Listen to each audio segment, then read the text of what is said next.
ก้าวไปดีทุกคนเนาะตอนทักว่าสุซองเดอะแบ็กบุตรไซค์ของเรานั้นเองวันนี้พวกเราจะมาสัมภาษณ์ครูจันกับนักเรียนยุงเหียนทีนี้ว่าจะเป็นได้นะครับไปเบิ่งกันเลย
เอิญเข้ามาเอิญเข้ามาดิตบมือเอิญเข้ามา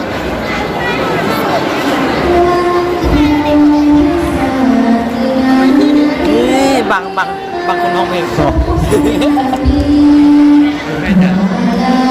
ผมมีกล้องเสือเป็นสุ่มนะฮะเดี๋ยววันนี้เรามาทำอะไรเนี่ย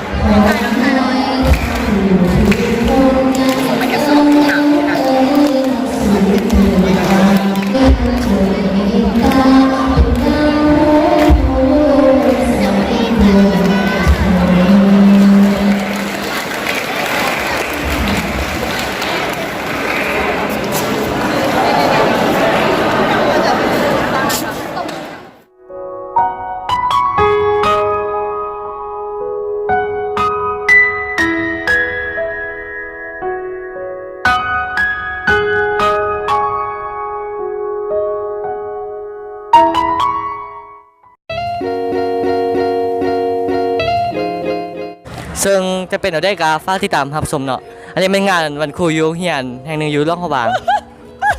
ไปกันเลยโอ้ยในขณะนี้ครูจันกับนักเรียนก็ได้ชมการแสดงในที่สโมสรเดี๋ยวเราจะเป็นสัมภาษณ์กันเลยเนาะโอ้ยเป็นอะไรนี่อ่ะ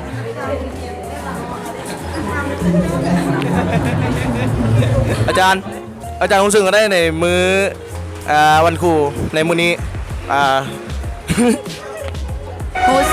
รู้สึกมีความภาคภูมิใจที่สุดที่มีวันครูณมื้อนี้เนาะเพราะเป็นวันครบรอบ25 ปี ที่ระลึกถึงบุญคุณครูได้แม่นผู้กำเนิดแม่นนายครูค้ำเนาะเป็นผู้กำเนิดดังนั้นมื้อนี้ก็มีความภาคภูมิใจหลายที่พวกน้องนักเรียนนั่นก็มีความเบิกบานมวลซื่นเนาะเพื่อมาระลึกถึงบุญคุณของครู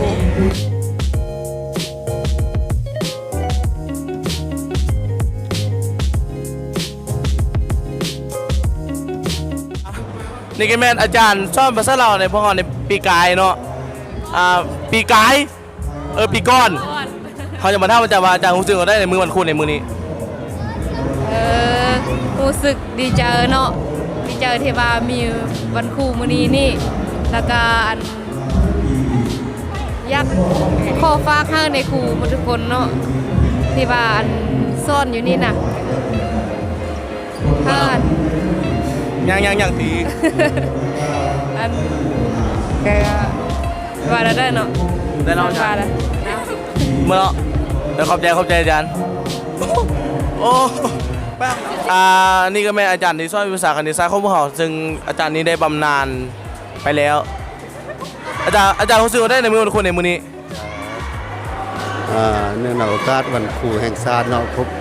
รอบ25 ปีที่ทางภาครัฐได้จัดขึ้นนี้ข้าพเจ้าก็มีความรู้สึกภาคภูมิใจเป็นอย่างยิ่งเนาะที่ได้เป็นครูมาตลอด35 ปีการเนาะและเดี๋ยวนี้ก็ได้สอบเป็นครูแล้วว่าสันสาเนาะก็รู้สึกมีความเดียวดีใจ เห็นน้องนุ่งลูกหลานนี้มีความรู้ความสามารถแสดงออกทางด้านกีฬาศิลปะและอื่นๆอย่างล่วงหลายเนาะ โดยขอบใจอาจารย์อันนี้ก็มันอาจารย์ที่สอนภาษาอังกฤษของพวกเรานั่นเองเนาะรามเป็นชื่อว่าอาจารย์สุขรัศมีอาจารย์รู้สึกว่าได้ในมื้อวันครูในมื้อนี้บอกพวกเราเนี่ย เอามื้อนี้ก็รู้สึกดีใจแล้วก็ภูมิใจเนาะที่มีการจัดงานเฉลิมฉลองวันครูขึ้นอยู่ที่โรงเรียนของพวกเฮาเนาะแล้วก็อยักให้พวกน้องหมดทุกคนนี่นะเป็นนักเรียนดีตั้งใจเรียนฟังความครูอาจารย์เนาะอาจารย์บ่ข้อยังไล่ข้อให้พวกเจ้าตั้งใจเรียนเป็นนักเรียนที่ดีของครูอาจารย์ฟังความครูอาจารย์ซ้ำนี้ก็พอแล้วเนาะ โดยขอบใจเป็นสภาพผู้เฒ่ารู้สึกแนวไหนเนาะมื้อนี้ รู้สึกว่าก็ตื่นเต้นเอาก็ดี เขาอยากได้แป้งล่ะรู้สึกว่าได้น่ะน้องในมื้อนี้ในมื้อวันครูในมื้อนี้ รู้สึกว่ามันซื้อหลาย น้องรู้จักเดอะแบ็กเดี๋ยวได้ เพราะว่าอันเอื้อยอยู่ห้อง51เราแนะนำว่าให้ไปเบิ่งซองนี้ เอื้อยัง เราสุปานี ปานี้ ปุกกี้ ปุกกี้ เราสุปานี ปานี้นี่ปูนา นี่คือสุขใส ปูนาก็พวกเราเองเนาะขอบใจห้องเฮาในห้องอันในโรงเรียนทำในมื้อนี้เนาะรู้สึกว่าได้ในมื้อวันครู ตื่นเต้นกะ เอามือลงดู มันแดด บ่เป็นหยังมันบ่แจ้ง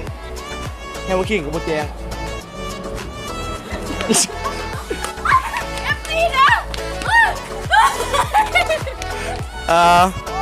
นี่ก็เป็นแฟนหัวหน้าห้องของพวกเราเองเนาะรู้สึกว่าได้ในมือห้องเพลงในมือนี้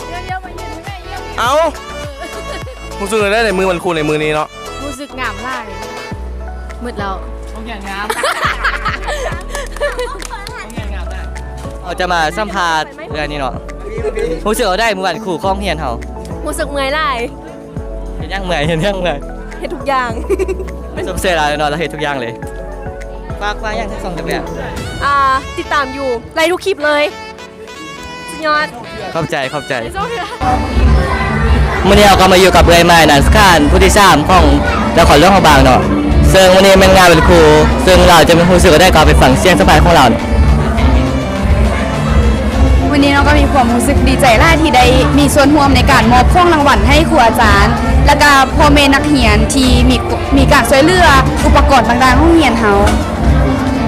ซึ่งเขาสามารถติดตามเอื้อยไม้ได้ทาง IG ไม้สุขสวัสดิ์และก็ Facebook ไม้สุขสวัสดิ์ โดยมื้อนี้เราก็ขอบใจเอื้อยไม้ได้เนาะขอบใจ จะเป็นเอื้อยข้องนางธิดาภัยอยู่ในกลุ่มแบกโปรดักชั่นของพวกเราเนาะรู้สึกว่าได้มือวันครูในมือนี้จับแม่อันนี้ รู้สึกดีใจ มือนี้ให้ขอ รู้สึกดีใจ ครับ บูมีหยังเหล่า ไฟจีเฟซบุ๊ก Facebook ธิดาพรพรหมวงศ์ IG ฮั่นจีจำ PXZ พอแล้ว โอเคเข้าใจเลยเข้าใจ อาจารย์ทางของวัฒนธรรมความรู้สึกเราในวันครูปีนี้เป็นอะไร วันนี้วันครูก็รู้สึกเมื่อยแต่ใจม่วนเนาะแล้วก็ถ้าอีฟอนแล้วจะฟอนกับแบบม่วน ฝากติดตามทางได้เด็ติดตามเจ้าทางได้เด็ IG นี้ติดตาม IG ทางได้เด็ สมาติดตามเจ้าถังได้ บอกซื้อ IG อ๋อเยจัน113 YECHAN 113 IG เด้อ Facebook ก็เยจันผักติดตามไล่ๆเด้อ ติดตามช่องแบบว่าแดด ติดตามซองนี้เด้อ ตอนนี้ซูเปอร์นี่กำลังเตรียมตัวในการก็จะฟอร์มเป็นรายการต่อไปค่ะมาท่ามความรู้สึกของซูเปอร์นี่กันเลยโอเคแล้วความรู้สึกที่กำลังจะได้ฟอร์มเนี่ยรู้สึกว่าได้ของคนเนี่ยรู้สึกกันตื่นเต้นเลยไม่อยากฟอร์มแต่ก็ต้องฟอร์มเอาไม่อยากฟอร์มอ่ะอาจารย์ให้ฟอร์ม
นี่ก็เป็นอาจารย์ที่สอนวิชาเคมีของพวกเขาที่ห้องหมอ51อาจารย์รู้สึกได้ในมือวันครูในมือนี้ รู้สึกว่ามื้อนี้ตื่นเต้นและดีใจหลายที่ได้ให้พวกน้องสัมภาษณ์และเพราะว่าเราแม่นทีมมักของอาจารย์เนาะมักแต่น้อยพุ่นแต่อนุบาลพุ่นน่ะมักทีมนั้นน่ะอาจารย์ได้29ปีเสียทีมนั้นมา29ปีแล้ว29ตอนลิเวอร์พูลปีนี้ได้จังบ่ โอ้บ่ได้บ่ได้แท้ๆลิเวอร์พูลทีมเป็ดนั่นน่ะสมาลม เข้าใจนะเข้าใจ คลิป